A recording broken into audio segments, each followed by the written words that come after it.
Pasig. Ano ang tanong mo, brother? Kapitbahay. Ano tanong mo, brother? Tanong ko lang, brother, well, bigla nyo naman ako inakyat. Hindi pa ako nag-iisip. Nag-request ka na eh. Ano ba gusto mo? Dahan-dahan ko pa yakit. Dahan-dahan. Ato. So, wait, itong tinatanong ko Okay. About naman to sa sa side ng Mindanao, sa mga Muslim. Ato, tinuro sa akin to, pinalakay sa amin itong ng high school. Kaso, ayoko ma-offend yung ibang mga Muslim. Di ba tayo mga lalaki, kapag magbibinat tayo, magpapatuloy tayo? Ba't yung mga babae Muslim magpapatuloy din sa Mindanao? Legit na talagang meron nagpapatuloy. Hindi ko alam yun. Paano tutuliin yun? Di mo, ano lang din sa akin yun eh. Tinalakay sa amin ng teacher namin sa... May mga Muslim dito sigurado. Legit ba yun? Tinuturo talaga sa Sa Mindanao mismo yun eh. Tapos pinanood ko sa documentary. Totoo, meron talaga. Tangina, nagmukha akong tanga ron. Hindi ko alam yun Hindi ko alam yan, Brad. Diretso, hindi ko talaga alam yan. Ngayon ko lang narinig na ang babae tinutuli. Putang ina ngayon. Paano tutuliin nyo? Puputulin tinggil, ganun? Parang nawig na ako din talaga. Legit ba yun? Legit boy. Yes po, sir, legit po. Sabi ni Nick, legit. Sabi ni isa, wala daw ganun eh. Yung mga Muslim nga sa Mindanao, meron dito sigurado, imposibleng wala rito Muslim. Sigurado meron yan. Yung mga, type nyo nga kung taga saan kayo, tapos type nyo kung legit ba yon o hindi. Ito yung sa comment section. Bago yun sa pandinig ko Baka maliit na kultura lang yung ganun. Bago sa pandinig ko yung babae tinutuli. Paano matutuliin ng babae? Ano daw yun, brother? Sabi ng teacher ko noon, tinalakay yun. Mga lumang din yun. Mga lumang tradisyon na din talaga. Mga tawi-tawi. Teka. Ito may tawi-tawi dito. Tawi-tawi. Yung sa inyo ba? Legit ba yun? Yung tuli po ata sa Muslim yung parang hikaw. Tinatanggal po yung genital mutilation. Pagtanggal sir ng clitoris. Legit ba yun? Hindi, ibig sabihin, aral ba talaga ng Islam yun? Parang hindi naman. Kaya, tatanong ko nga. Wala pa ako narinig na gano'n sa Islam Sa dami ng alam ko, konti lang naman yung alam ko. Pero mas marami yung alam ko kumpara sa ordinaryong taong bayan. Wala ako narinig na gano'n. Okay. So meron lang parang specific na lugar. Binyag po yung tinutukoy niya, idol. Parang tribo po. Ginagawa po talaga yan at legal age po. Sa Africa po hanggang ngayon ata. Hindi, ang tanong niya yung tungkol sa Islam. Hindi yung parang, kasi kada kultura, kada tribo, sa buong mundo, merong kanya-kanyang kultura diba? And when I say kultura, ibig sabihin, yung mga bagay na normal na kinagawian, ngayon, yung mga normal na kinagawian, it doesn't necessarily follow na religiously inclined yun Posible na hindi parte ng religion na isolated lang doon sa mismong lugar kung saan ginagawa. Ayan tama nga ako, hindi nga ako mali. Tradition but not taught in Islam. Babae nagsalita si Shin. Tapos mukhang Muslim din siya kasi naka-hijab.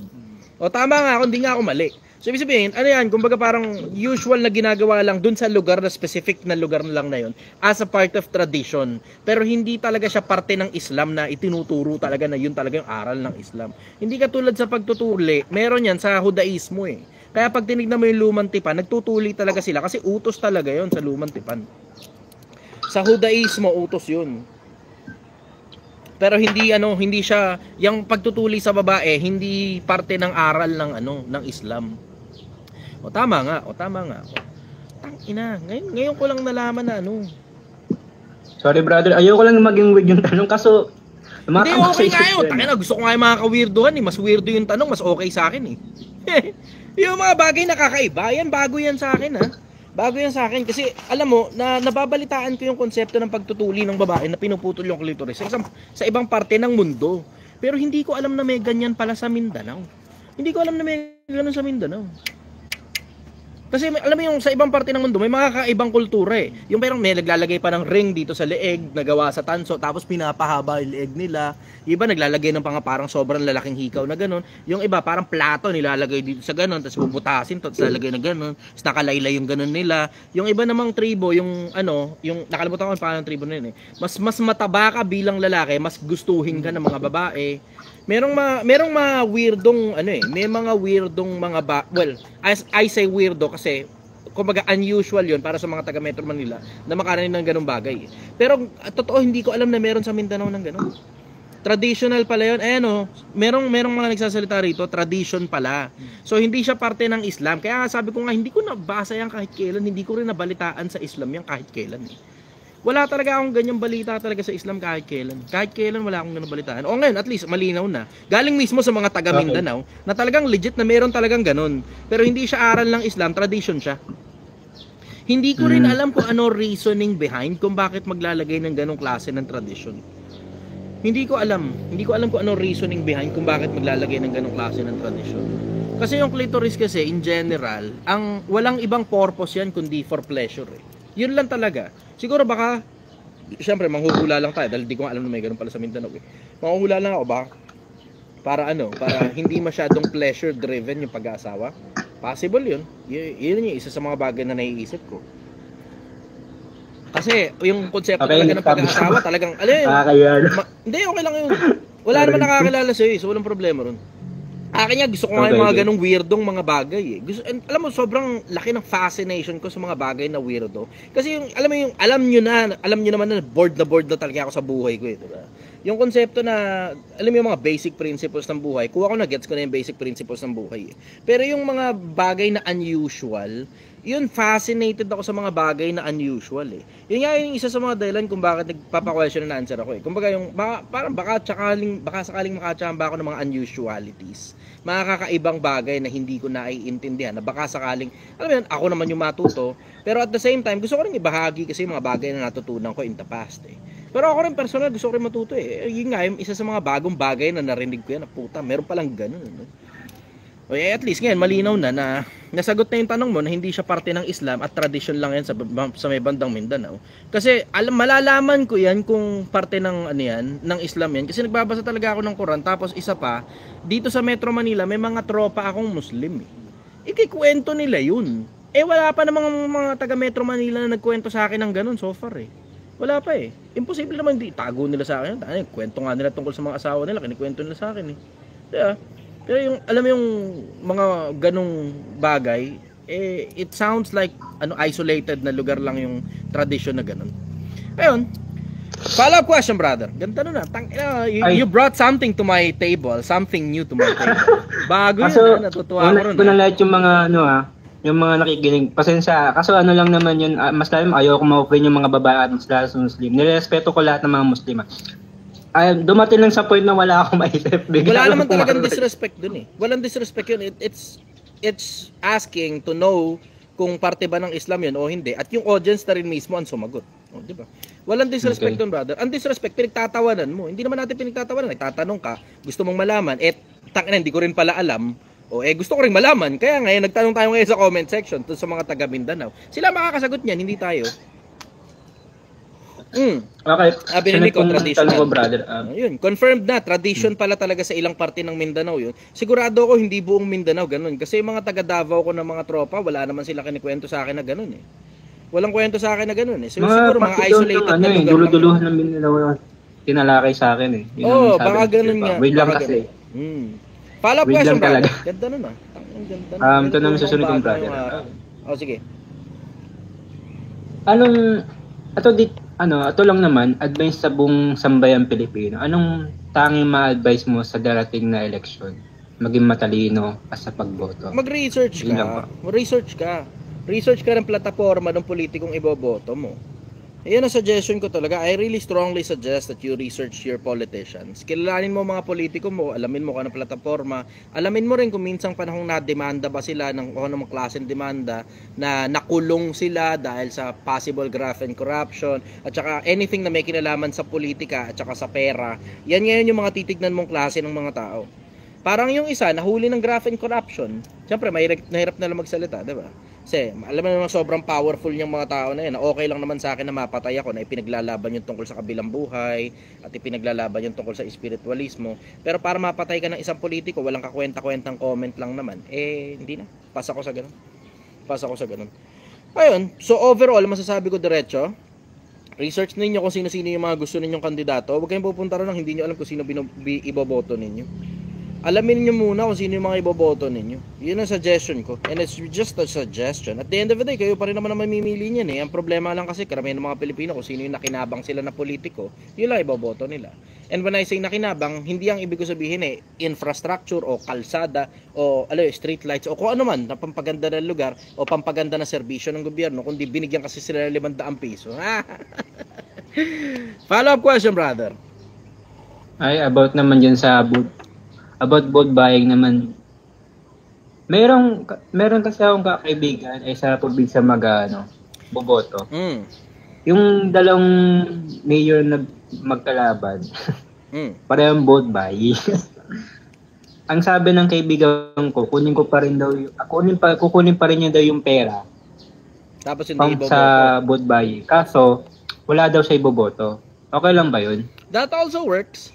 Bawasan mo yung pera ng politiko. That also works. Kasi pera naman ng taong bayan daw yun eh. Ang kinin niya daw yung yun yung sabi. Kasi that also works. Kasi naman ang food buying daw talaga eh. Anong alternative dun? Magsusumbong ka? Yayariin ka lang yan eh.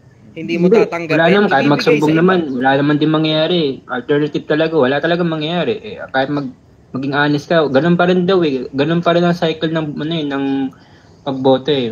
Vote buying talaga eh. Kahit magsabi ka, wala naman din sa magagawa yung mga Comelec. Wala naman talaga magagawa.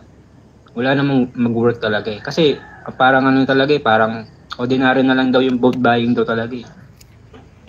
As much as bawal yun, nakakalusot eh. Alam mo naman kasi, di ba, na merong ilang parte ng gobyerno o merong, siguro I will say, reactive rather than proactive. Reactive eh. Nag-aantay ng magsasampa ng demanda o nag-aantay ng magrereklamo bago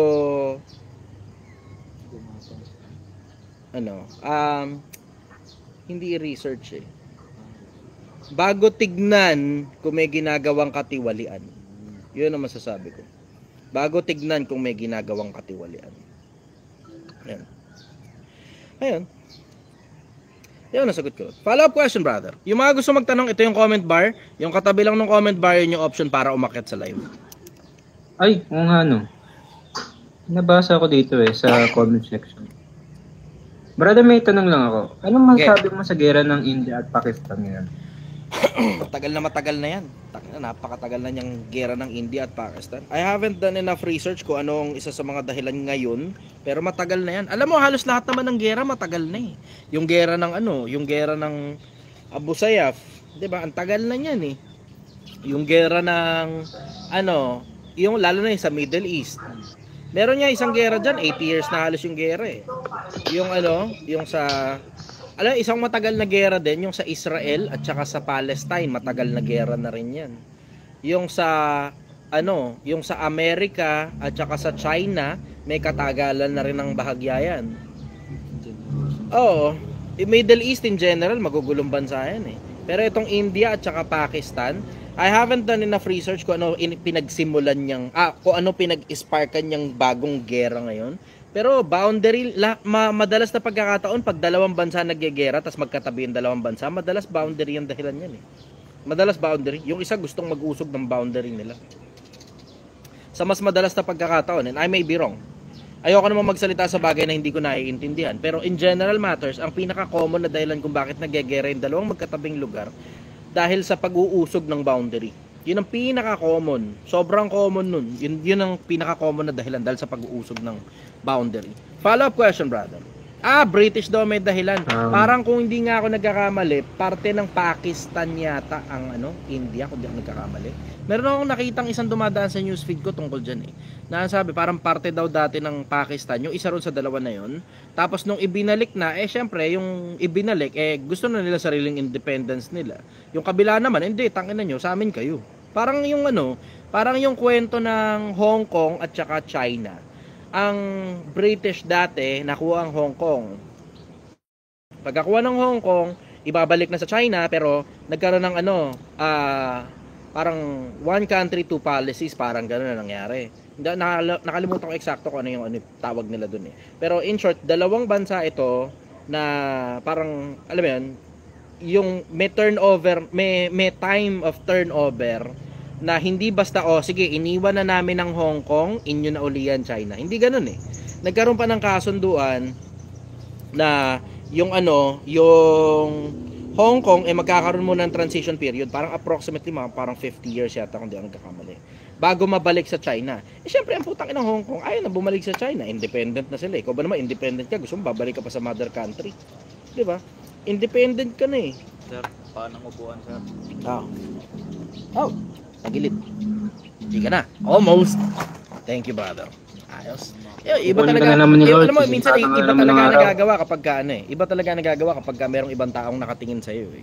Iba nagagawa nun eh. Merong ibang perspektibo. Na kung ako lang, hindi ko mapapansin sa sarili kong nakabaliko na pala yung paa at munti ka na maputol. Hindi, okay lang. Pare-parehas lang lahat ng upuan.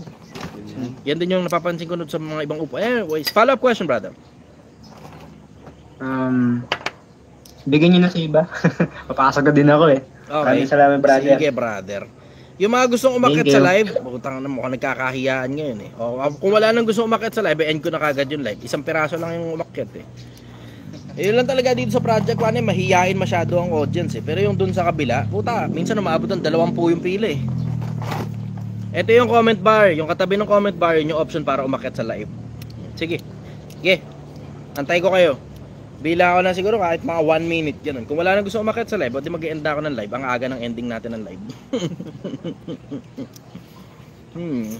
Ito yung comment bar, yung katabi ng comment bar, yun yung option para umakyat sa live. Yung iba hindi nila alam kung paano. Ito, sabi nung isa ako. Teka, unahin ko muna si ako. May nag-ako dito eh. Ay, walang option para paakyatin ka sa live, brother eh, JM eh.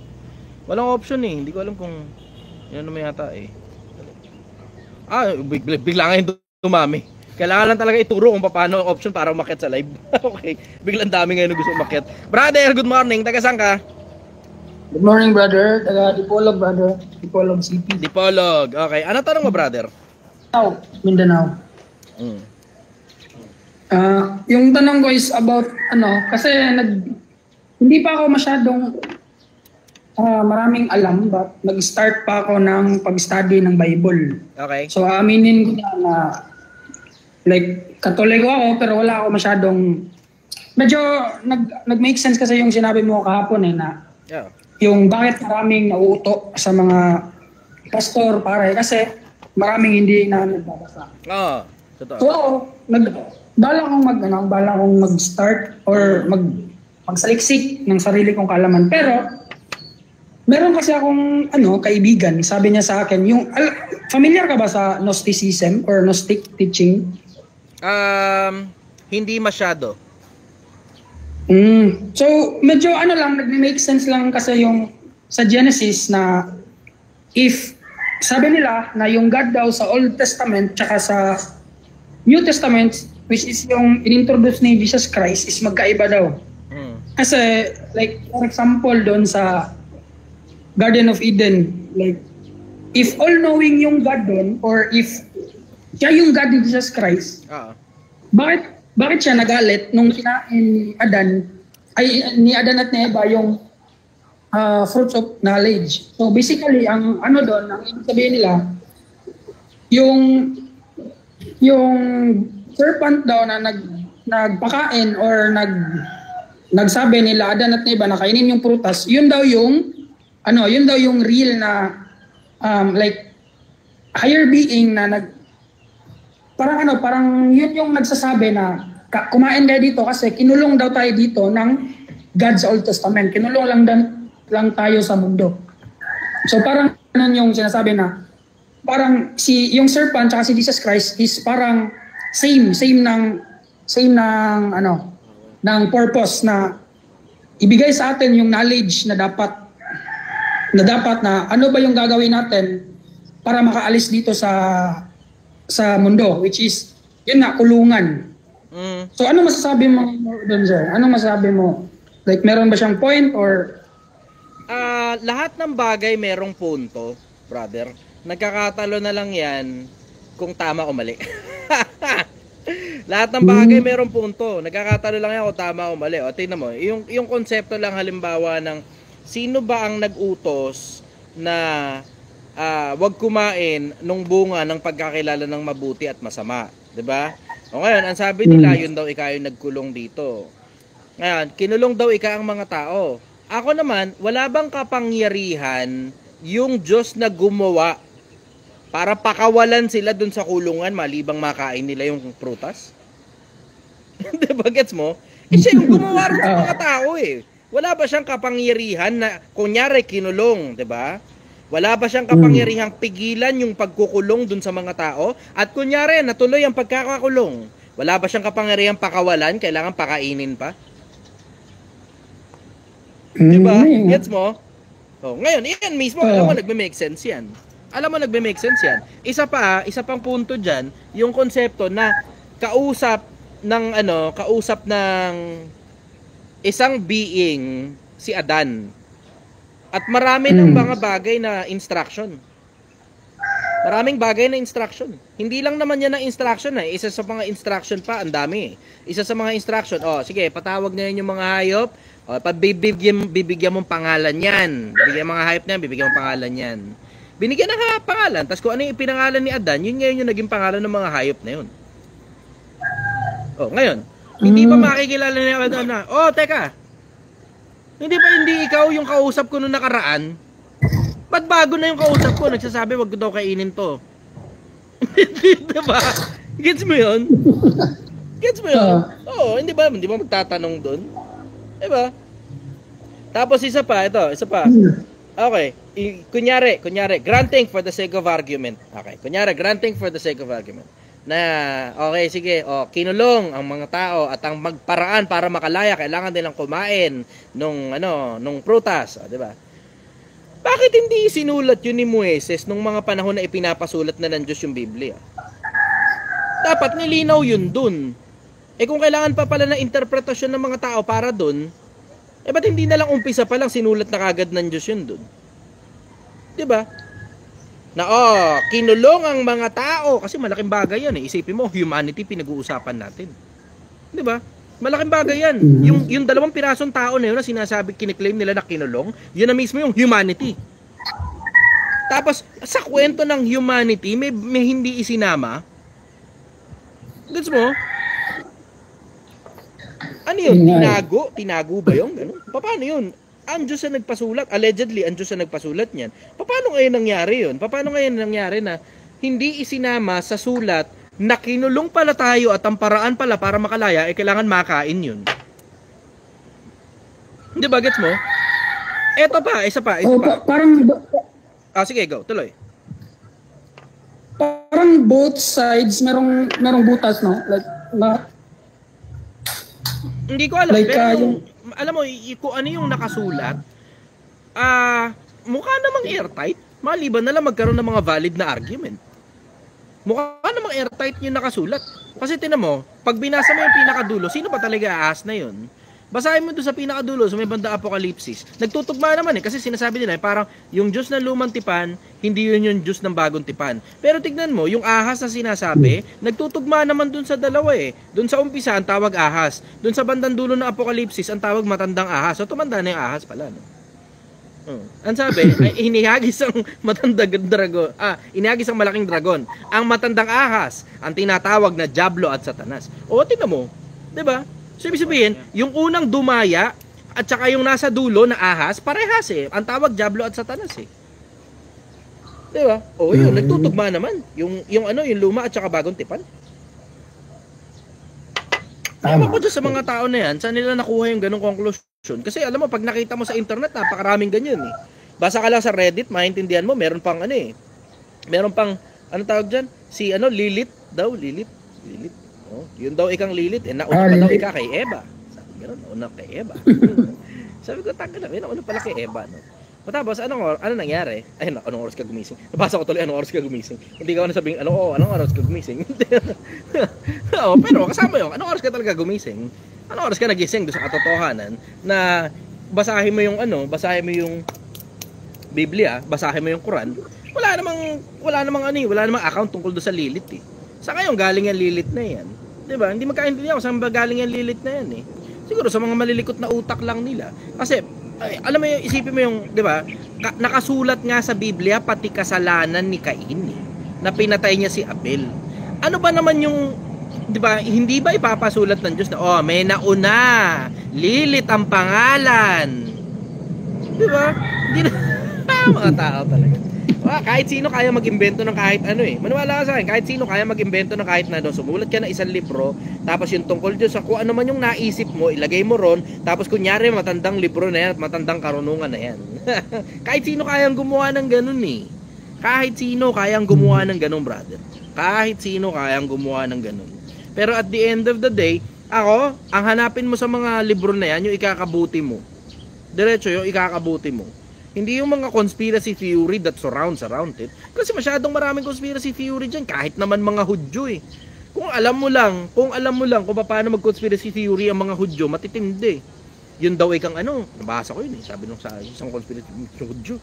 Sabi, yun daw ikang yung puno ng pagkakilala ng mabuti at masama, glass daw ikayong, glass. Yun ang sabi, glass. Tapos, meron daw ikang mga demonyo sa ilalim, doon ikaw daw nakakulong. Ang daming ganun So, may mga sulat-sulat, may pinakita pa sa akin sulat-sulat. Sabi ko, saan mababasa sa Biblia yan? Wala. Hindi ko si Hudyo. O sige, saan mababasa sa Torah yan? Wala sa Torah. So, ano ibig sabihin? Bagong impormasyon yan na nilalatag mo sa mga tao na mga bagay na nakuha mo lang sa internet na hindi sinulat ni Moises. Si Moises ang source ng sulat na yun yung Pentateuco. Yung Torah, si Moises ang source nun O saan galing yun? Saan ngayon galing yung information na bago na yan? Hindi mo rin ma-distinguish kung saan galing. Ako ba paniniwalaan ko yan? Mas paniniwala ako dala si Moises. Siya pinanggalingan ng sulat na yun Di ba? Ako, ano ba sinulat ni Moises? Wala naman yan dun Yun ang masasabi ko ron. Kung ano pa interpretasyon ng mga tao, wala yan dun sa sinulat ni Moises. Yun ang masasabi ko ron. Yun. Follow-up question, brother. Ngayon, alam mo, mas nagbe-make sense, na hindi mo alam kung saan galing yung mga yan. Kasi alam mo, para ma-confirm mo kung ang isang information legit ba, kailangan mo munang i-legit test. Isa sa mga parameter ng legit test, sino nagsasalita at gaano ka-credible yan nagsasalita na yan. Diba? Sino nagsasalita at gaano ka-credible? Ito ang problema. Yung information na yan na meron daw kinulong ikang sangkatauhan at para makalaya kailangan daw ikang kumain ng prutas ng pagkakilala mabuti at masama at makalaya daw ika at papalayain ang ahas at yung ahas pala si Kristo. Kung ganun pala yung legit na kwento, sinong author nun? Tingnan mo, hindi natin alam kung kanino nang galing yung information na yan. Hindi ko alam kung sinong author niyan, basta it's just being passed from one mouth to another hanggang nakarating sa internet at nabasa ng mga tao at pinaniwalaan ngayon ng ilang mga Pilipino tapos nakarating ngayon sa'yo. Pero sino author? Hindi natin alam. Pero fact of the matter is, si Moises ang magkakasama silang nagsulat ng Torah at Pentateuco, eventually naging Pentateuco. Tapos yun ngayon ang pinagbasihan ng mga tao kung saan ngayon galing yung kwento ng tungkol kay Eva at saka kay Adan. Diba? Yun. At least kahit paano alam mo kung sino author. Pero yung katulad dyan, di mo naman alam kung sino author Hindi mo rin alam kung gano'ng ka-credible na tao yung nagsasalita. Hindi mo alam kung may mga sumusunod ba sa kanya o baka kinalat niya lang yung kasinungalingan na yan sa internet. Diba? Ano ba malay mo? Paano nakarating sa internet yan? Pinaniniwalaan ba ng maraming tao yan? O sila lang naniniwala dyan, nilagay nila sa internet? O baka siya lang mismo nakaisip nun, nilagay niya sa internet, tapos may nakita ng ibang mga tao, ngayon ikinakalat ngayon nila sa mga tao sa sikretuhan lang. Ganun ang dating nun Ingat kayo dun sa mga bagay na sikretuhan. Tangina karamihan dyan kasi nungalingan. Diretsahan. Secret knowledge. Oo, mga secret knowledge. Putang ina karamihan dyan kasi nungalingan. Puta, yan ang isa sa mga bagay na nakahiligan ko minsan panahon Oo, nag-aaral ako noon ng conspiracy theory, tas kalaliman ng conspiracy theory ko, tangina na-realize ko, nakaka-depress Tanginan to, papunta tayo sa kawalan. Parang papunta ka sa kawalan pag-asa, tas rabbit hole yung pinapasok mo, habang lumalalim ka sa pag-aaral mo conspiracy theory, palalim ka na ng palalim, tas pawala yung pag-asa mo sa buhay, tapos parang ang pakiramdam mo, meron akong bagay na alam, hindi nyo alam lahat. Ganun yung pakiramdam Tanginang yan. Nung na-realize ko, tsaka mo lang dapat maintindihan na sasamahan mo pala dapat ng common sense. Sasamahan mo dapat ng practicality. Pag walang common sense, walang practicality, ano pa kinabang ngayon yung information na yan? Diba? Kahit yung mga alagad, kaya naming sumulat ng mapupuno ang buong sanlibutan ng mga libro tungkol sa mga bagay na ginawa ni Jesus. Pero yung sinulat nila, yung mga bagay lang na importante tungkol sa pananampalataya, yun ang mababasa mo ngayon sa Biblia. Tingnan mo, ang kapal-kapal ng Biblia, diba? Pero kumpara dun sa iba pang mga libro, halimbawa mga law books, mas makapal yung ibang law books kaysa sa Biblia, ano ka? Pero tingnan mo, pansinin mo, yung Biblia, yung Quran, yung mga libro na yan, very concise. Yung mga bagay na nakasulat dyan, tungkol sa maraming bagay ng buhay. Hindi lang iisang pirasong subject. Tapos mapapakinabangan mo tungkol sa maraming iba't ibang mga subjects. Pero, ang daming alam ni Solomon. Tignan mo, ilang piraso lang yung librong naisulat niya. Bakit ilang piraso lang yung librong naisulat niya? Kasi yun lang yung instruction na isulat. Diba? Tapos at the same time, may mga konting librong nawala. Hindi masyadong marami, konti lang. Kasi ikaw ba naman, pinagpasahan ka ng libro ni Solomon, iwawala mo ba yung libro ni Solomon? Diba? Gets mo yung ganong concept? Binabasa ko nga Biblia. Ako rin, nanghihinayang sa dami ng mga karunungan na isama ni Solomon sa libingan Ang daming bagay ko natutunan sa kanya and I want more. Gusto ko pa ng mas marami pang mga bagay na natutunan ni Solomon tungkol sa buhay. Ang problema, dahil nga patay na siya, wala nang reference, tapos sa mabigat pa niyan, ilang piraso lang yung libro na isulat niya, ang dami niya mga bagay na naisama sa libingan. Ngayon, yung mga bagay na nakasulat dyan, nakasulat na nga Diba? Gets mo yung konsepto, nakasulat na yan. For almost, libo-libong taon na. Libo-libong taon nang nakasulat yan sa Biblia. Ngayon, kung yun pala ang ibig sabihin nun, sana widely accepted yung information na yun. Hindi, bago lang yan. Kararating-rating lang yan dito sa panahon natin Kararating-rating lang yung information na yan. At napakaraming conspiracy theory around Bible at saka Quran. Bakit? Kasi controversial kasi ng libro yan. Ganun yun. Hindi naman katakataka yung controversial na mga libro yung mga yan. Ini-smuggle nga lang yung mga libro na yan minsan panahon Tingnan mo katulad nung makarating sa Pilipinas, may mga ibang mga tao nag-i-smuggle lang yan dito. Diba? Sinwerte lang tayo, lumitaw sila Tyndale at saka si King James. Diba? Pero pag nalaman mo, conspiracy theory din, tignan mo kung sino sa King James, putang ina, ma-amaze ka na, fuck. Puta, ito yung nagpa-translate ng isa sa mga Biblia.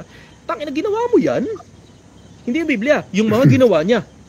Research nyo kung ano ginawa ni King James at saka ni Tyndale. Hindi, putang na ma-amaze kayo. Ma-amaze kayo. Hindi siya magandang bagay. May mga ganun. Hindi magagandang bagay yung iba. So, mamamangha ka, sila yung nagpa-translate ngayon ng Biblia, tapos widely accepted yung mga versions nila ng translation ng Biblia. Pero pag nalaman mo kung sino talaga sila, maruruming mga tao rin sila. Maruruming mga tao rin. Kung di ako nagkakamali, King James, parang ginawa niya ata, pinsan niya, parang ganun. Tangina, solid yun. May mga ganung kwento Tignan nyo, tignan nyo sa TikTok. Sa akin, diretso, kung ano yung sinasabi nila nung unang panahon, na mga sinabi ng mga naunang propeta, mas reliable yun kaysa sa conspiracy theory na ikinakabit tungkol dyan sa mga libro na yan. Yun ang sagot ko ron. Follow-up question, brother. Thank you, brother. Yung pangalawang question ko is, di ba sa Bible, I think, maliit pa si Jesus na maliit hanggang nung pagkalipas na mga 30 plus na siya, di ba? Yun lang yung nasa Bible. So, kasi hanggang 30 plus lang naman siya nanatili sa lupa, hindi mo siya umabot ng 40 like yung, I think di ko lang alam kung ilan yung edad niya, sa yung bata pa siya until yung, parang merong na-skip na part sa buhay niya. Wala. So, meron ka bang idea? Like, di ba, sa Bible, parang bata pa siya, tapos napunta 30. So, saan yung mga... Nakita ng mga Hudyo, brother, kung ano ginagawa niya, nagkakarpentero siya kasama ng tatay niya. Yun lang yung Hindi, like, kasi marami kasing nagsasabi na pumunta daw siya ng Egypt, nag-aral ng mga ganito, lahat ganyan. Lahat naman sila ganun sinasabi, pumunta daw ng Nepal, tapos tinuruan daw ni Buddha. Yun. Yan yung mga Lahat naman sila ganun sinasabi. Iba-ibang tao, iba-ibang lugar ang pinuntahan daw ika, tapos nag-aral daw ika ng black magic. Yeah. Nakita ko yun. Diretso nakita ko yun. Diretso, isa sa mga bagay na natutunan ko, brother. Hanapin mo, makikita mo yan dyan. Merong record. Sabi ng mga audio, hindi ba ito yung Alwagi, yung anak ni Jose at saka ni Maria? Ayun, nakasulat yun eh. Di ba ito yung Alwagi, anak ni Jose at saka ni Maria? Paano nakakalaman tao na to ng karunungan samantalang hindi nag-aral kailanman? Hindi naman nila sasabihin na paano nakakaalam ng karunungan samantalang hindi nag-aral kailanman kung nagpunta pala siya ng Nepal at nag-aral pala kay Buddha. Nakita nila yung buong buhay, brother. Nakikita nila, nag-aalwagi siya. Kasi ang tatay niya, karpintero eh. Ano ba naman ang magiging profession mo pag ang tatay mo magaling na karpintero? 'Di ba? Most probably magiging karpintero ka rin kasi hindi naman masyadong maraming options ang meron sa kanila ng mga panahon ngayon. Hindi katulad ngayon na pwede kang mag-engineer, piloto, 'di ba? Pwede kang maging IT, pwede kang maging AI specialist, 'di ba? Call center agent. Hindi naman masyadong marami profession nila ng mga panahon na 'yun eh. Ang tatay niya alwagi. O edi alwagi din siya. Siguro lucrative nga, inisip ko nga, baka hindi mababang klase ng trabaho yung alwagi dati. Baka mahal ang bayad sa alwagi dati. Kasi mapapansin mo, na pag binasa mo Biblia, mababasa mo sila rin yung nagtatayo ng sarili ng mga tolda eh. Sila rin yung nagtatayo ng sarili nilang mga bahay. Tapos minsan kumukuha sila ng tao, minsan naman sila na. Pero madalas na pagkakataon, sila talaga nagtatayo ng sarili ng bahay, lalo na kapag mahirap yung pamilya. Isipin mo, kung kaya mo palang mag-hire ng alwagi noong mga panahon na yon, carpenter, for wood craftsmanship, siguro mahal ang bayad sa isang karpintero noong unang panahon. Siguro, and I may be wrong, maaaring mali ako, pero siguro mahal ang bayad. Kasi tingnan mo, isipin mo bumiyahe sila noon papunta ng Nazaret, kasi magpapatala di ba? So kung magpapatala, meron pala silang sapat na pambiyahe, no? May pondo sila pambiyahe. Ang problema nga lang talaga, ang problema kaya nadali sa sabsaban kasi wala na silang makuha. Wala na silang makuhang lugar na maiistayan. Wala silang choice eh. Naipit lang sila dahil wala, kasi dun sa, alam mo yun, kung saan sila lugar pumunta, maraming tao ron. Hindi yun parang sila lang, trip lang nila, namasyal lang sila ron. Ganun. Hindi ganun eh. Maraming tao na pumunta ron para magpatala. Kasi yung panahon na yun, iniutos ng Roman Empire na magpatala sa kani-kanyang parang bayan yung mga tao. Ngayon, bumiyahe sila nun, tapos sumakto naman at doon sa biyahe nila, wala na silang mahanap na matutuluyan. Ang nangyari, wala silang choice, doon na lang sa pasabsaban, pansamantala. Yun ang nangyari, pero hindi yun parang wala silang pera, wala silang makain, doon sila natutulog, doon sila nakatira sa sabsaban. Wala kang ganun mababasa. Hindi ganun mababasa mo, wala na silang tutuluyan. So, isipin, tsumamba lang talaga. Tsumamba. Yung tsamba na yun, doon nga, pinanganak sa Kristo. Yun yung tsamba. Pero sabi ko sa isip ko, so meron pala silang pang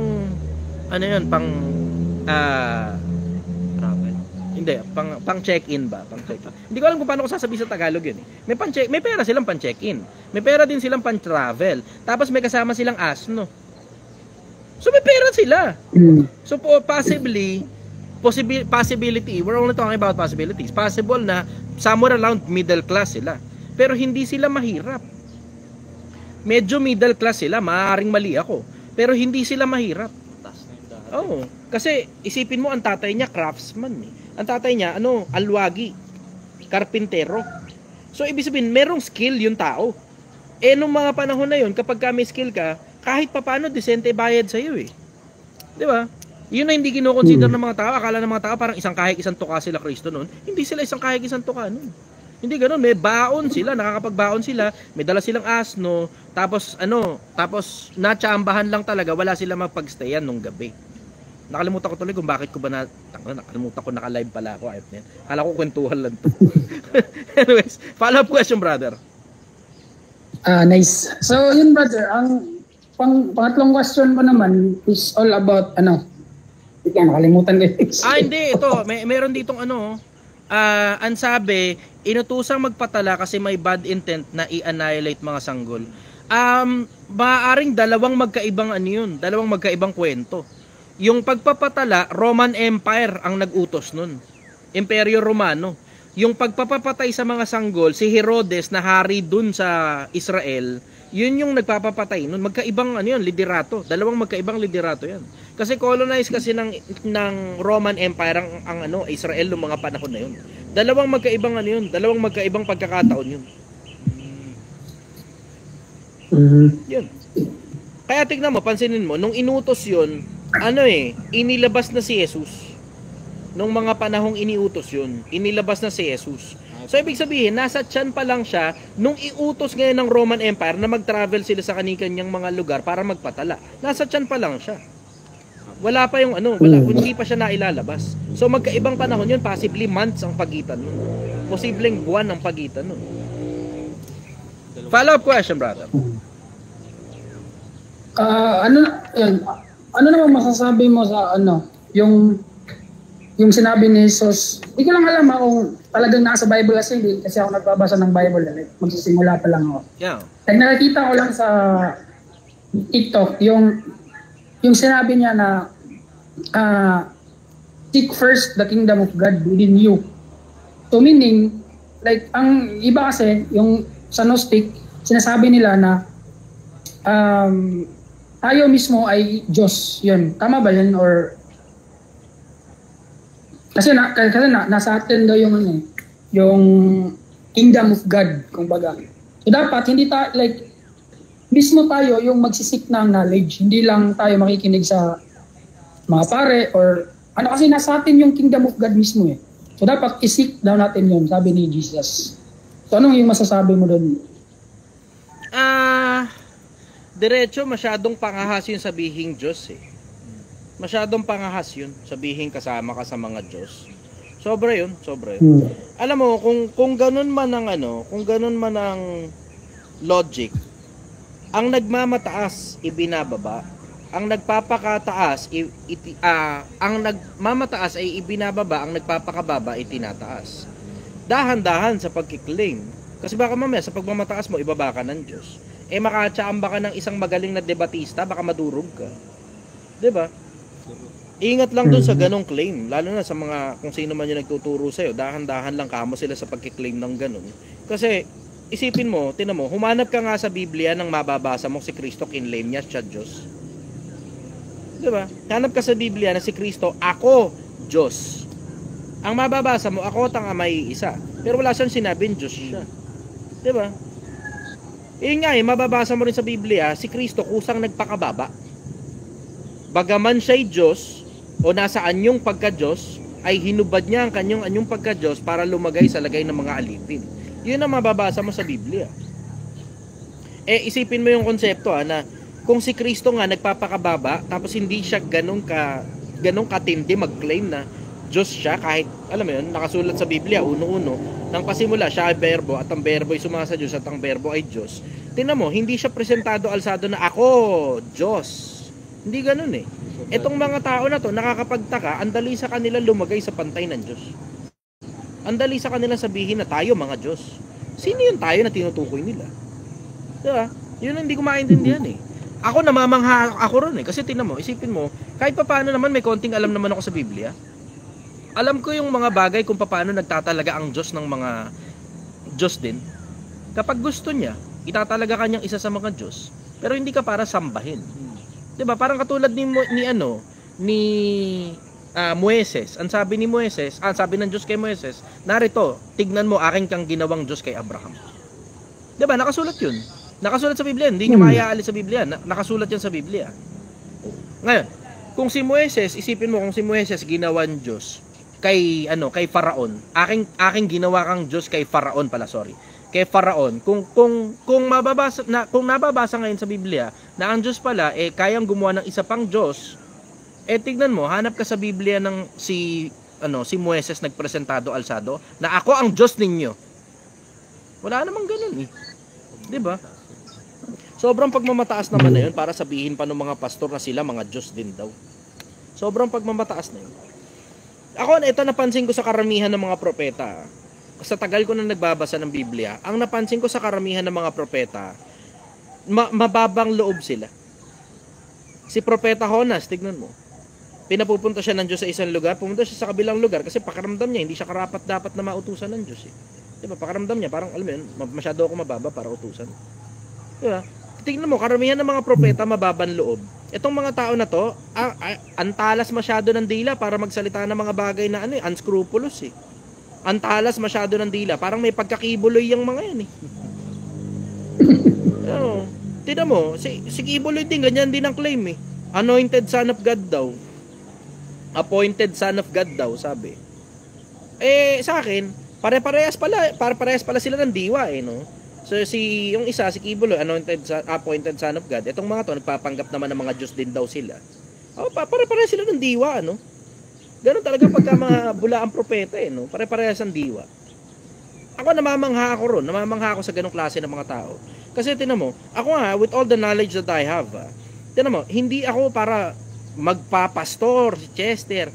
Nagbabagong buhay lang ako, pero hindi ako para magpastor, hindi ako para diyan. Tanggap ko na sa sarili ko 'yun. Tanggap ko sa sarili ko na hindi ako magpapastor, aakay ng kaluluwa ng kapwa-tao. Putang ina, tanggap ko na sa sarili ko 'yun. Tanggap ko sa sarili ko 'yun. Bakit? Hindi naman ako importanteng tao para ako mag-aakay ng kaluluwa ng kapwa-tao ko At hindi rin naman ako importanteng tao para mamagitan ako sa pagitan ng Diyos at ng mga tao. Pero tignan mo yung taba ng utak ko pagdating sa usaping Biblia. Nakakalaban ako ng debate. Yung mga tao na yan, putang na ba? Baka 2-3 tanong lang yung mga yan tungkol sa debate. Titiklop na yan Namamangha ako dun sa mga ganong klase ng tao kung makapag-claim sila, absurd. Ang tataas ang tingin nila sa sarili nila. Namamangha ako sa ganyang klase ng mga tao na tanginan nyo. Puta, may pagka-satanas kayo. Kasi ganyan-ganyan si Satanas Basahin mo yung kwento ni Satanas, halos parehas sa kanila. Sinabi mo sa iyong puso, aking itataas ang aking luklukan sa kaduluduluhang bahagi ng hilagaan. Ako'y magiging gaya ng kataas-taasan. Ganyan magsalita si Satanas Kaya ako maingat ako sa ganyan, brother. Diretso, maingat talaga ako sa ganyan. Tana, mapansin mo, hindi ako mahilig mag-interpreta. Hindi. Bible, i-interpret ko? Hindi. Kung ano yung nakasulat, doon natin pag-usapan. Circumstances, pwede natin pag-usapan yung possibilities. Pero parang i-pinpoint ko sa'yo, ganito ang ibig sabihin yan! Putang ina. Kung walang standard, no? Pas ako sa ganyan. Maingat ako pagdating sa ganyan. Kasi alam mo, diretso, isa sa mga pinakamalaking bagay na pinag-iingatan ko, yung maipahama ko kapwa-tao ko sa maling interpretasyon ko, para lang makapagpakita ang gilas na kunyari may alam ako na hindi alam ng iba. Maingat ako sa ganyan, brother. Pag hindi ko alam, sasabihin ko lang sa'yo diretso, hindi ko alam. Tignan nyo yung huling live. Kailan ba yung kahapon? Hindi ako nanonood kayo ng live ko kahapon. Pero yung huling live kahapon o nung isang araw, meron tong isang nagtanong. Ang sagot ko diretso, tungkol sa Biblia to ang sagot ko diretso, hindi ko alam. Yun ang sagot ko, hindi ko alam. Meron akong konting idea. Pero hindi para ipapangaral ko yung konting idea ko tapos palalabasin kong itong ibig sabihin yan. Putang ina. Pas ako sa ganyan. Diretsahan, pas ako sa ganyan. Ako diretso, kung ano yung nababasa, yun lang talaga yung pag-uusapan natin tapos mga possibilities around that. Possibilities lang. Pero hindi para magbigay ako ng interpretasyon lalo na tungkol sa aral. Nakakatakot yan, brother. Yung aral, ipapasunod mo sa kapwa-tao mo yan. Ipapaunawa mo sa kapwa-tao mo yan. Tapos pag nagkamali ka dun sa aral na ipinaunawa mo, nailigaw mo na sarili mo, nailigaw mo pa kapwa-tao mo. Kaya tingnan mo, hinahamon ko si Bugoy ng debate di ba? Bakit? Absurd na yung claim niya tungkol sa Diyos Absurd na Na wala raw sinabi si God na huwag ka magparami ng asawa. Diba? Na ano daw, si Solomon daw, hindi nagalit sa kanya ang Diyos at sinabing marami siyang asawa. Hindi nga nababasa ko nga mga bagay na kakontra ng pinagsasabi mo Diba? Yun yung dahilan kung bakit siya hinahamon ng debate pero wala, hindi lumitaw. Nga, sa sinasabi ko sa inyo, Pilipinas, ingatan nyo ang sarili nyo sa mga pastor na hindi lumilitaw sa debate. Bakit? Kung ako nga, ordinaryong influencer, willing ako lumaban ng debate tungkol sa mga bagay na alam kong tama at alam ko ring mali yung mga bagay na pinaniniwalaan ng kapwa-tao kung ikinakalat nila. Kung ikaw lang naniniwala niya sa sarili mo, ayos lang. Bakit? Sarili mo lang naman ilalaglag mo papuntang impyerno Pero para ikalat mo pa sa kapwa-tao mo yan, delikado yan, brother. Delikado yan.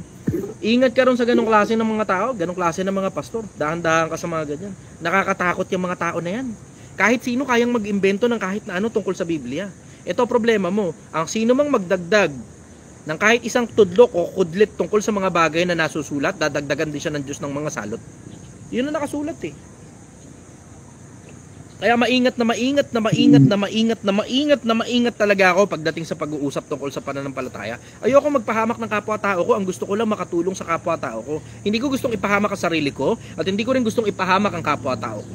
Kaya maingat ako sa pagsagot tungkol sa mga bagay na nakasulat, brother. Tingnan mo, pansinin mo. Pag halimbawa ang nagtatanong sa akin Muslim, eto diretso, pag ang nagtatanong sa akin Muslim, tapos tatanungin ako tungkol sa Quran, madalas na pagkakataon, may mga pagkakataon sumasagot ako na i-quote out ko pa, galing sa Quran. Pero madalas na pagkakataon hindi ako sumasagot. Bakit? Hindi ko kabisado yung talata eh. Mas kabisado ko Biblia kaysa sa Quran at dinediretso ko naman kayo ron eh. 'Di ba? Hindi ko kabisado talata. Maingat ako, brother. Sobrang ingat ko na wag ako makapagpahamak ng kaluluwa ng kapwa-tao ko. Sobrang ingat ko dyan, brother. Hindi ako katulad ng mga pastor na yan. Tangina, grabe. Bilib na bilib talaga ako. Nakakamangha talaga yung mga tao na yan. Ako, amazed ako sa ganyang klase ng mga tao na, puta, kung makapagturo sila, kala mo talaga factual yung mga bagay na tinuturo nila. Grabe, namamangha ako. Anyways, follow-up question, brother. Yun lang, brother. Thank you. Thank you very much, brother. Kasi, Okay. like, yung kaibigan kasi nagbabasa-basa siya ng mga so, yun lang, tuloy mo yung basa mo, brother. Pagka may mga bagay na hindi ka naiintindihan, welcome ka naman na magtanong sa akin at pagtatapatan lang kita. Pag hindi ko rin naiintindihan yung sabi ko sa'yo, hindi ko alam. Ganon. Yun nga like, yun yung nagustuhan ko sa'yo kasi isipin mo yung mga pastor o mga ibang nagtuturo. Isa lang yung pinag-aralan nila eh. Ikaw, makikita ko yung kaalaman mo medyo like hindi lang sa isang perspective kundi sa overview. Tapos hindi ka nagpastor, hindi ka pumanig sa ganito. Kaya gusto kong makuha yung opinion mo sa mga ganitong bagay. Well, actually, umanib din. You may be surprised. Marami akong inaniban. You may be surprised. Marami akong inaniban na religion. Kaya nga alam ko doktrina nila eh. Kasi inaniban ko yung iba sa kanila. Alam ko yung doktrina, pinasok ko yung religion nila eh. Tapos saka ko lang na-realize, tangina, katulad din kayo ng mga iba, pera-pera din kayo. Kaya nga ako nakakapagsalita diretso nang may mga pastor na tangina 3 talata lang alam, pastor na agad. May mga pastor na tangina puro John 3:16, Malakay 3:10, matatakaw sa perang mga klase ng mga pastor kasi napagkikilala ko sila. Yung iba nga sa kanila, tropa ko pa eh. Tropa ko sila on the personal note. Pero tungkol sa usaping pananampalataya, hindi na lang namin pinag-uusapan, compartmentalization na lang. Kaya nga nung kinikwento ko sa inyo, meron akong isang tropang pastor, takina may rancho pa eh. Kabibili nga lang ng mga, nito nakaraan lang eh. Kabibili lang ng mga kabayo eh. Tapos hindi alam na miyembro niya yun. Hindi alam na miyembro niya yun. Oo. Hindi alam na miyembro niya. Ginagawang business yung religion. Oo. Ako, diretso lang naman ako sa inyo, di ba? Tungkol naman sa mga tropa kong pastor, syempre wag naman sasamaan loob nyo kasi hindi ko naman kayo pinapangalanan eh, di ba? Basta kinikwento ko lang yung mga kabalastugan ninyo. Pero hindi lang naman kayo gumagawa niyan eh, mga tropa kong pastor. Alam niyo naman, kikwentuhan tayo minsan, yung mga pagkakataon, tutuba ko pa nga tayo magkakasama, di ba? Hindi lang naman kayo gumagawa yan, daming taong gumagawa niyan eh. Napakaraming taong pastor na lakas talaga ng kita nila sa religion. Kasi isipin mo, walang tax yan, no?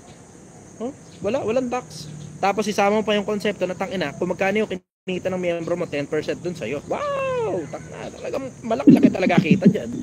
Malaki-laki talaga kita, lalo kung magaling ka magsalita. Kinukulit nga ako nung iba eh.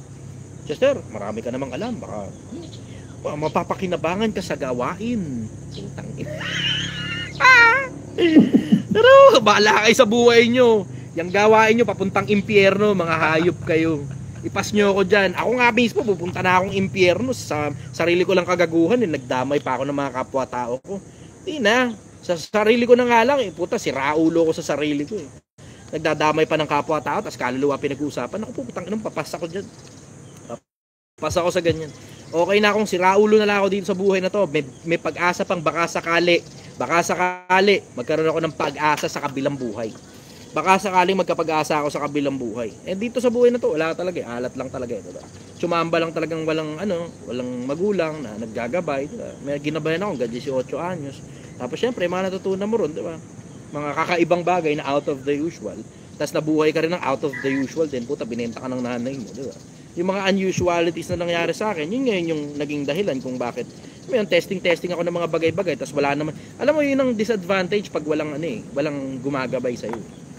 Yun ang disadvantage. Pag wala kang mga matatanda na natatanong, yun ang disadvantage pag wala kang matatanda. Alam mo, sobrang importante ng mga matatanda sa lipunan na nalalaman nila yung mga bagay na mangyayari sa mga bagay na ginagawa mo kasi nangyari na pala sa kanila at pumalpak pala sila ron.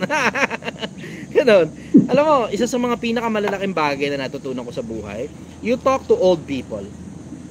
Kausapin ninyo yung mga matatandang tao. Pigain nyo na agad lahat ng mga information na mapipigaan nyo sa kanila habang malinaw pa ang isip nila at malakas pa sila kung paano sila nabuhay at yung mga tama at mga pagkakamaling ginawa nila habang malakas pa sila. Kasi pag namatay sila, tangina kasama na nilang mamamatay ang karunungan. Nakasulat yan kay Howell eh. Ang sabi, walang pagdududa na kayo ang bayan. At ang karunungan ay mamamatay na kasama ninyo. Walang pagdududang ikaw ang tinig ng bayan. At ang karunungan ay mamamatay na kasama. Kausapin ninyo yung mga matatandang tao. You talk to them, spend time with them. Para nahihimas-masang ka sa mga bagay na akala mo na iintindihan mo na until you have talked to those old people. Tignan mo, parang katulad ngayon. Tignan mo, isipin mo itong konsepto na to. Sa social media, marami kang mga makikitang mga influencer. Yung iba sa kanila, yabang-yabang, yaman-yamanan. Diba? Napakaraming ganyan eh sa social media. Yung mga nagpapakita ng sports car, nagpapakita ng mga mansion, nagpapakita ng mga travel, babae, kaliwat kanan. Diba nakikita niyo yan? At masarap panoorin. Diretso halata, masarap panoorin. Masarap din kung yun mismo ang buhay mo. Pero pag nakausap mo yung mga matatanda, katulad ko na na-experience na yung mga bagay na yon, ang sasabihin ko sa'yo diretso, hindi yun ang purpose ng buhay. Good to have lang yung mga bagay na yun. Good to have lang na parang may sports car ka, may mansion ka, may bahay ka, may ganto, may ganyan, may pera, may mga babae, diba? Good to have lang yan. Pero at the end of the day, hindi mo sasabihin sa sarili mo bago ka mamatay, hindi hahanapin mo nasa na yung akin ng bank account ko. Akin na yung anong tawag dito?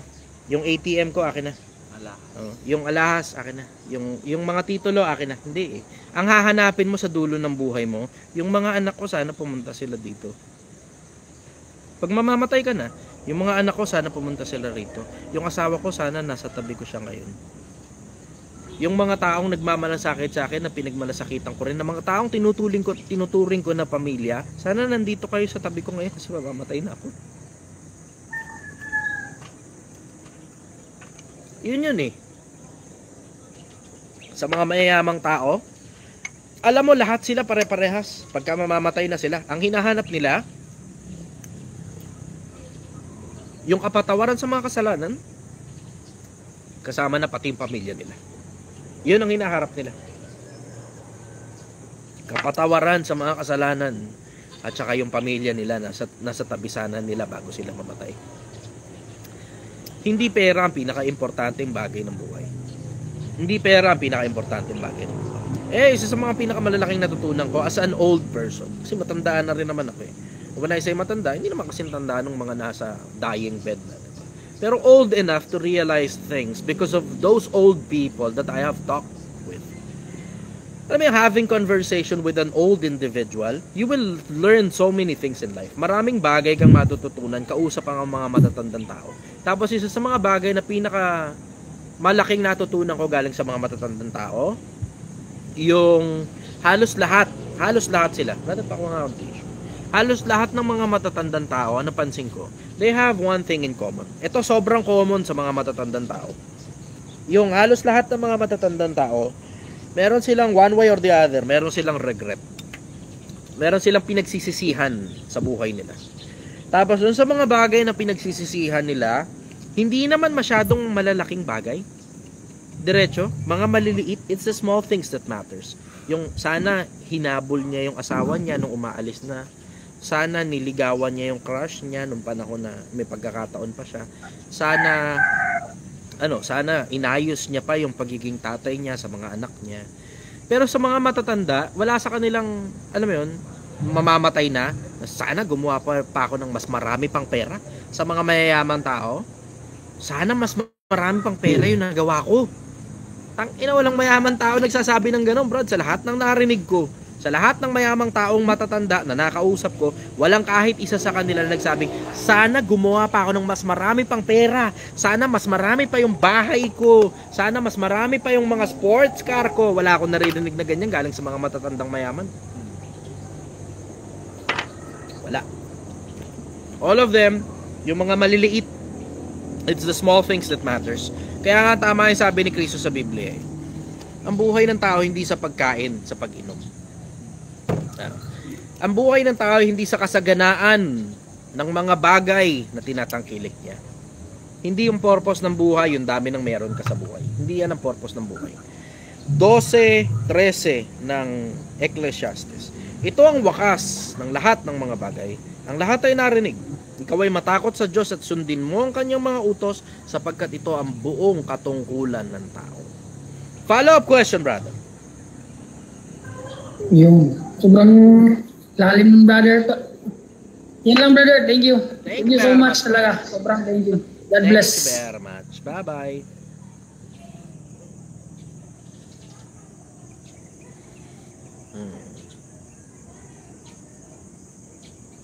Prince, ito bago to.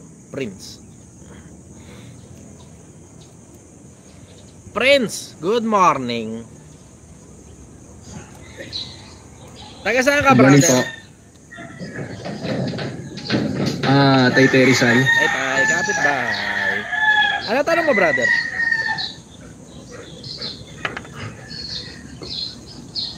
Ah, 38. Ano tanong mo? Ano ba?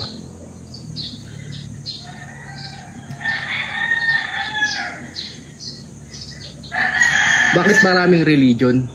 Hindi natin alam kung sino yung paniniwalaan natin. Business lang ba yan o ano? Oh, Franchise generally lang ba yan? business, diretso. Generally business. Yung iba, iba-iba dahilan kung bakit nagkataon na religion. May mga iba, naburat lang sila ron sa pastor nila, nagkaroon sila sarili. Oh, ang daming ganyan. Marami akong balitang ganyan, Brad, diretso. Sorry sa mga loob niyo sa akin, pero seryoso yun. Marami akong balitang ganyan. Sabi na, kakatawa to. Isang, naku putang ina mo, ito na naman, gagalit na naman kayo sa akin. Yung isang religion, sobrang inis niya lang talaga sa pastor niya. Ang ginawa, nagtaon na sarili religion. Parehas sikat yung dalawa religion na yun ngayon. Yung dalawa religion, parehas sikat.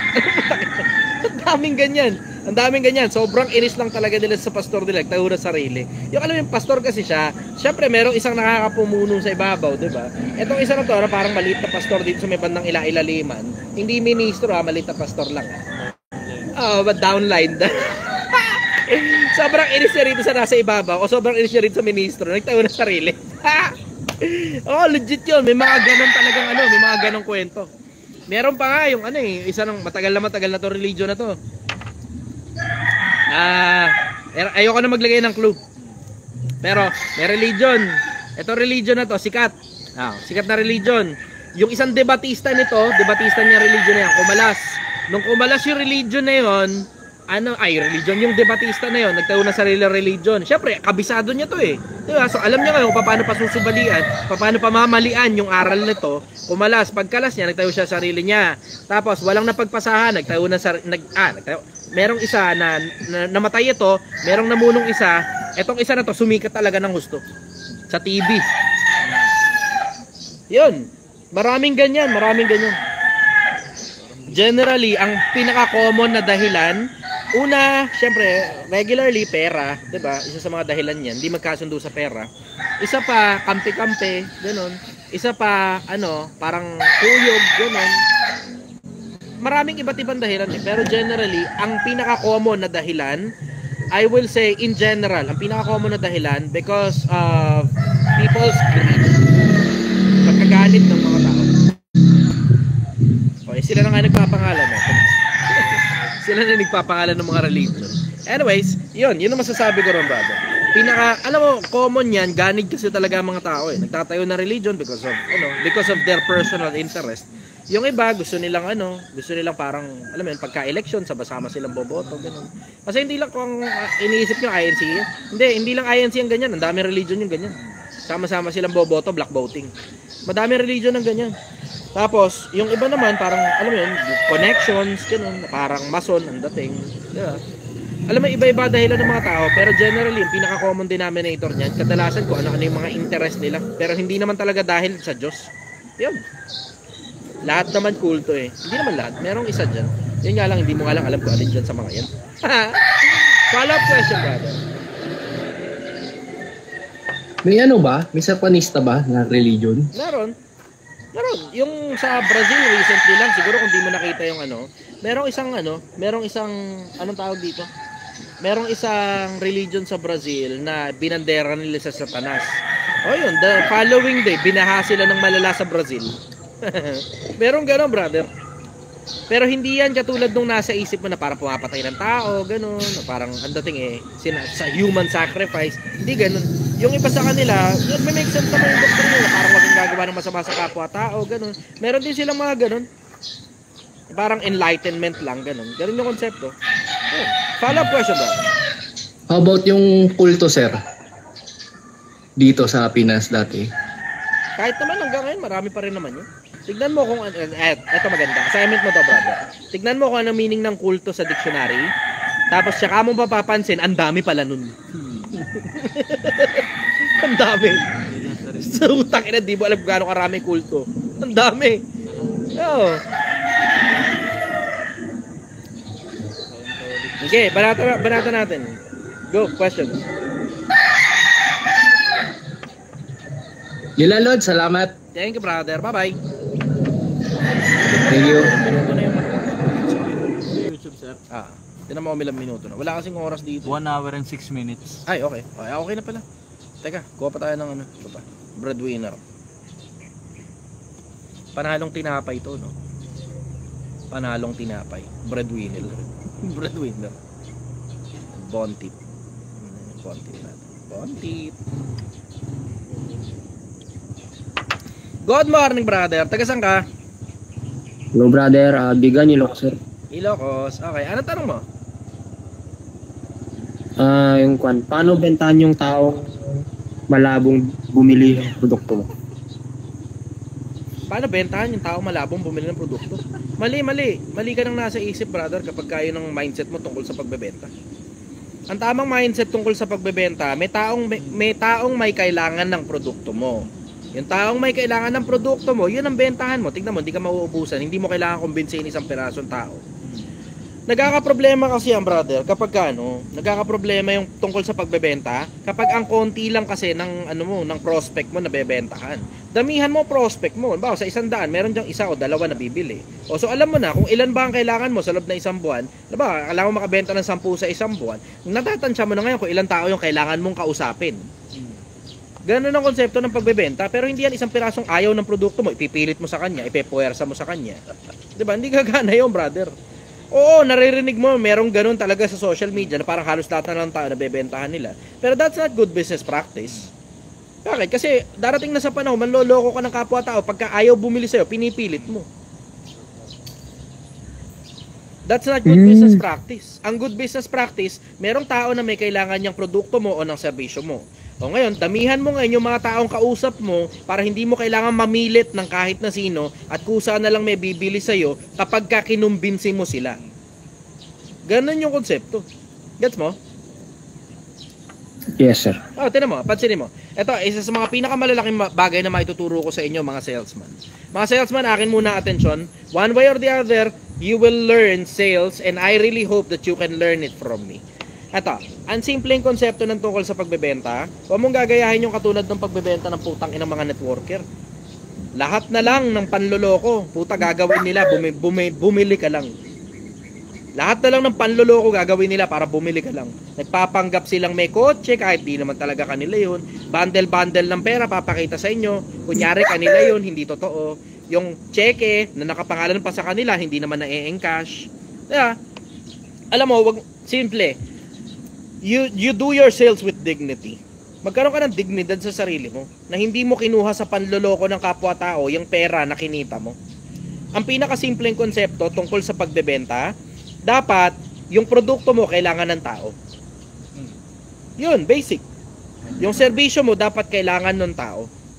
Kung hindi niya kailangan, ipipilit mo sa kanya, puta, baka dumating ka sa panloloko ng kapwa. Eh, ang daming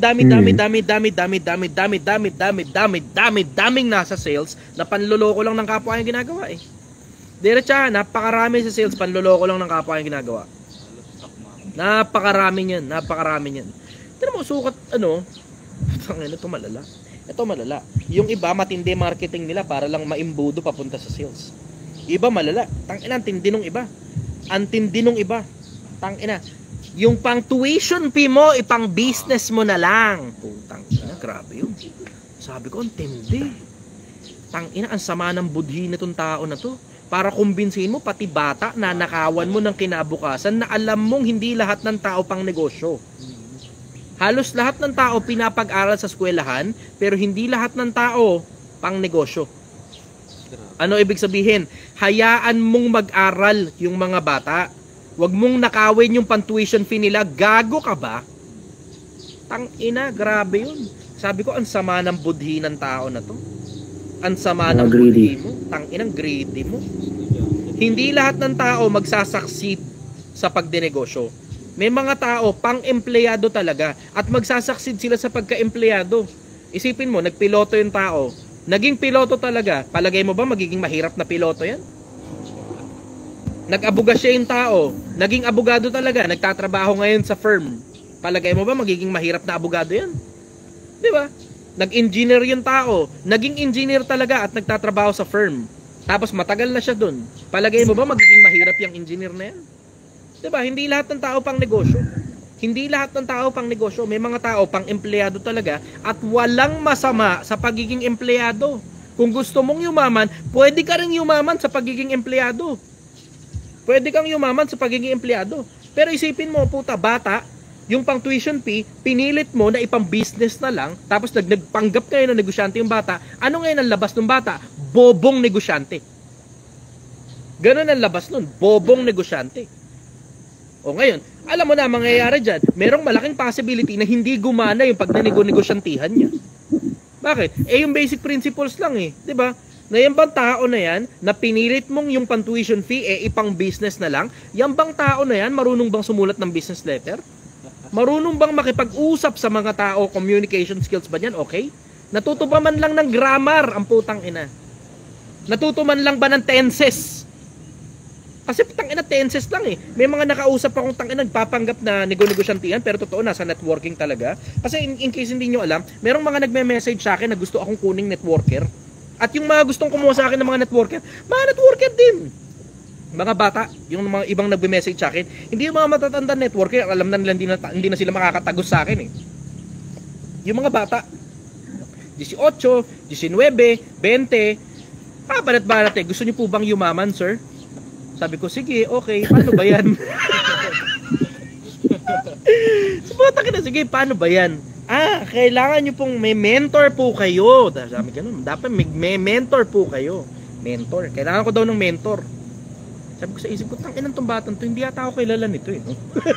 Kailangan ko daw ng mentor. Okay, sige, paano ba ako magiging, paano po ba ako mame-mentoran? Bibili po kayong product sa amin, tapos may magme-mentor po sa inyo. Tapos alam mo yung pinipilit niya mag-English. Tapos tangin ng grammar, ang lala talaga, ang lala. Putang inang lala, grabe. Napakalala, ang lala. Sabi, tinanong ko, nag-aaral ka pa ba? Hindi po sir, nag-stop na po ako para mag full time dito sa business ko. Sabi, grabe. Ang tindi ng mga networking, pinapatigil talaga nila yung mga estudyante sa pag-aaral para mag full time doon sa business ko. No? Tangina, grabe. Ako, sa akin, diretso, bad business practice yan eh. Naninira ka ng buhay ng kapwa-tao mo, naninira ka ng buhay ng mga bata. Grabe yan. Ang lala ng mga networking, ang lala ninyo. Alam mo, diretso, mga networking companies, ang lala nyo. Ang lala. Ang tatamaan lang naman dyan, yung mga tinatamaan eh. Pero alam mo, kung makakailag ka dyan, pag di nyo naman gawain yan eh, diba? Meron naman mga matitinong networker, pero tanginang konti lang talaga nila kumpara sa isang malaking industriya, punong-puno ng mga bulok na tao at mga siraulo. Tangina, isipin mo yun, no? Pinapangalanan nga nila dito, yun. Pinapangalanan nila. Oh. Kayo nagpangalan yan, hindi ako nagpangalan yan. So, ibig sabihin, merong possibility na kaya pinapangalanan niyang mga yan kasi narinig nila yung mga tao na yun na nagsalita ng ganun, tumigil ka sa pag-aaral. para mag full time sa negosyo. Tangina, grabe. Bad business practice yan. Diretso, bad business practice yan. Panloloko ng kapwa yung ginagawa dyan. Panloloko ng kapwa. Masama yung ganun. Masama yung nanloloko ng kapwa. Alam mo, diretso, masipag ka lang, may bibili ng produkto mo. Kahit bulok yung produkto mo, may bibili niyan. May bibili niyan. Basta i-enhance mo, syempre. Nakikita. Sa simula, ganun lang naman eh. Simula, bulok talaga yung produkto mo, gumagawa ka pa ng pera eh, 'di ba? Mura mo lang muna ibebenta kasi hindi naman masyadong yung top of the line na quality pang international kagad, 'di ba? Ordinary lang muna. And when I say bulok, hindi ibig sabihin literal bulok, ibig sabihin yung pang produktong pang kanto-kanto lang, ganun, 'di ba? Sa umpisa, pangit ang packaging mo. Sa umpisa, pangit, wala kang branding. Sa umpisa, alam mo yun, 'di ba? Generally, in short, yung binebenta mo pangmasa ba? Pangmasa. Ayun, na-appreciate ko si si Diwata Ron. Doon medyo kahit paano na-appreciate ko siya doon. Kasi yung binibenta niya, sinasabi niya, hindi masyadong masarap ito ha, at pangkalye lang ito. Huwag kayong mag-expect na mahal ito. Kasi magkano nga naman yung benta niya? 100 pesos. Tapos only rice. Tapos only sabaw din. Tapos may soft drinks pa. Tapos kanin, tapos ulam yun. Tapos sabi ko, eto si Diwata kahit paano, tapat na negosyante ito eh. Sinasabi niya diretso, di masyadong masarap yung produkto ko kasi pangkalye lang yan. Huwag kayong mag-expect na masyadong masarap. Pangkalye lang yung binibenta ko. Na-appreciate ko siya doon sa parte nila. At least honest siya. Hindi yung mga gago na, ito pinakamasarap na putang ina, pinakamasarap na sobrang sarap nito. Makakalimutan mo yung pangalan mo. Ganyan magsalita mga hayop na yun eh. Mga networker eh. Na parang walang ibang paraan para yumaman kundi sumali ka sa networking nila. Ulol ang puta. Tang inang yan. Alam mo, diretso yung mga upline ninyo sa networking, tignan ninyo yung mga sports car niyan, kung yung mga sports car nila sa kanila ba nakapangalan o sa kumpanya. Panloloko ng kapwa yung iba dyan eh. Check ninyo yung ORCR. Upline, patingin naman ng ORCR mo. Sabi kasi ni Chester, may mga tao na nasa networking na yung sports car nila galing sa may-ari ng kumpanya. Sige, tignan natin ngayon kung pakita nila ngayon sa inyo yung mga ORCR nila. Hanapin nyo ORCR nila. Hanapin niyo yung ORCR nila. Pwede ba i-public yun, sir? Hindi, kahit hindi public. Pakita lang sa'yo, flash lang. Flash lang. Pakita lang. Kahit hindi public, kahit hindi na sa social media. Kausap mo, upline mo. Upline, patingin naman ako ng ORCR. Kahit Xerox lang, patingin. Andun lang naman sa kotse yun. Lagi namang nasa kotse yun eh. Yung ORCR, di ka pwedeng bumiyahe nang wala dyan ng kopya ng ORCR mo. No? Kahit hindi na public, private na lang. Patingin lang nung papel mismo. As in yung papel mismo, ganun mo lang sa akin ng konti. Hindi na pipicture wala nang picture. Ganun mo lang. Makikita ko na kung pangalan mo ba yan o pangalan ng kumpanya na networking. Diretso lang. Magagalit kayo sa akin mga networker. Pasensya na kayo pero diretso lang. Ako, ayoko talaga ng panloloko ng kapwa-tao. Hindi talaga ako interesado dyan. Naging siraulo ako, naging gago ako. Pero hindi ako manloloko ng tao pagdating sa pera. Kaliwaan ng transaksyon. Kahit pa sabihin mong illegal yan, kaliwaan ng transaksyon. Yung serbisyo o produkto o kung ano man ang usapan, bayaran mo sa akin ng pera, yan talaga makukuha mo. At walang panloloko ng kapwa doon ni piso. Walang panloloko ng kapwa doon ni piso. Kahit illegal pa. Diretso lang. Kaya tinan mo, wala ngayon nagrereklamo sa akin. Ako, niloko ni Chester. Wala kang maririnig na ganun. Wala akong niloko sa lahat na nakatransaksyon ko, legal o illegal. Wala akong interest dyan. Hindi ako interesado sa panloloko ng kapwa. Bakit? Masisira ako. Kahit pa sabihin mong illegal. Masisira pa rin ang pangalan mo. Pero kahit pa sabihin mong illegal, baka too much na. Baka too much information. Pero diretso kahit pa sabihin mong halimbawa, illegal lang isang negosyo, pagtapat ka, pagkakatiwalaan ka pa rin ng mga tao. Kahit pa illegal yung negosyo. Tapat. Walang tatalo doon sa tapat. Wala talagang tatalo sa tapat. Niloko ako ni Chester. Sana all. Cute. Anyways, follow-up question, brother. Ay, kasi brother ko, mag-wholesale kasi ako ng Coke dito. Wala kasing Coke dito, puro Pepsi lang. So, try ko maging owner na ahente. Ayun, pwede. Pwede. Yung ganun, pwede. Kasi din mo, ang bagsakan dyan, simple. So, wala kayong supplier, wala kayong ganun. Di, kausapin mo ngayon lahat ng mga tindahan. Pag marami kang kausap ng tindahan, may oo dyan. Taka na, 10 yung nakausap ng tindahan, walang umuo sa'yo kahit isa. Sobra naman yun, brad. Diba? Normal naman, hindi ko alam kung alam mo to pero normal sa mga tindahan na may lumalapit sa kanila na may ino-offer na pinapabenta. Normal sa kanila yun. Tanong mo sila. Ganon yun, tanong mo sila. Tapos ano pong offer sa inyo ng ganito? Anong offer sa inyo ng ganyan? Anong offer sa inyo ng ganon? Ano usapan ninyo tungkol dun sa, kasi merong yung ibebenta mo, may kakompetensya dun sa mismong tindahan kung saan mo gustong ipakilagay. Ngayon, tanong mo ngayon kung anong ino-offer nito, subukan mo kung mapapantayan mo. Ganun lang. Pero you work on your pitch. You work on your pitch. Trabahuhin mo yung pitch mo para yung mismong script na sinasabi mo sa isang prospect mo, yun yung sasabihin mo sa lahat ng prospect mo. Basta wag ka lang manloloko ng kapwa.